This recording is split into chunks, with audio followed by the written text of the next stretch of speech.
There are a lot of hostages there in Washington, D.C. without a gun to their head. They're hostage to party ideology, they're hostage to political forces, all kinds of things that do not allow them to truly focus on where we need to go. And of course, that confusion stimulates confusion in the American people. I myself, as I read and look at this, I say, where is the truth here? Where do we need to go? And leadership means somehow bringing people together. And it's a very sad state when we cannot get a clear vision where people see that we're going to go. Now, what we do know is negative does work. Fear does work. The brain is oriented. It's an early warning system. And it's natural to look for danger, for pain. But if you don't control it, you then get taken hostage to that fear. And we have so many opportunities here to feel that fear and get pulled into the worst of what can happen. Now, what we have to do, and I've heard some people talk about this, how do we turn this into the best option, the opportunities? And that means you have to have people who stand up and have the courage to lead and guide.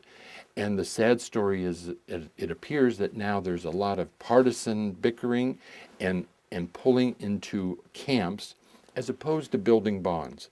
You see, the other part of what makes really effective leadership is that you have to build collaborative relationships.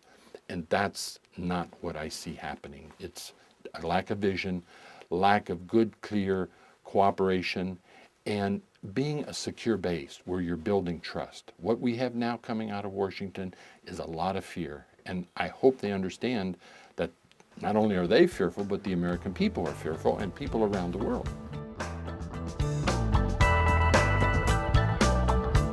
Probably get out of the media spotlight long enough that they could sit down and have some good heart-to-heart dialogue.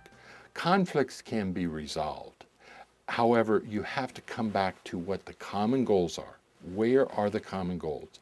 And then start building a bond.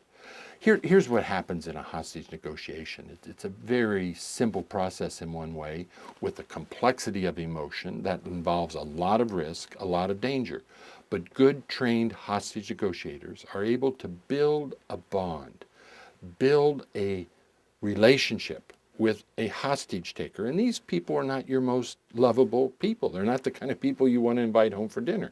But through that relationship, you are able to help them see a benefit to giving up their hostages, giving up their weapons, come out knowing they're probably going to go to prison. You're in effect selling pain in a way for a greater benefit.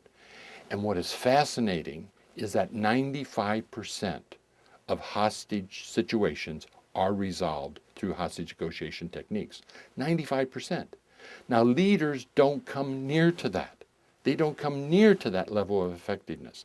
And my personal mission is to help leaders find that personal power, not for their own interest, but for common goals, common interests, to be able to sell pain, drive the change process, because in effect, we really are talking about how do leaders deal with change and uncertainty, because we live now in times of change and uncertainty, and this is where leaders have to stand up and build these fundamental relationships, be a secure base, what we would call, where you build trust. And when you have that, you then shut down the brain, the mind's eye's tendency to activate this early warning system to see pain and danger.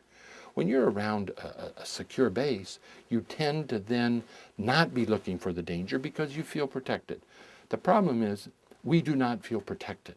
We're driven by too much fear and the sense that there is too much danger out there. It is there.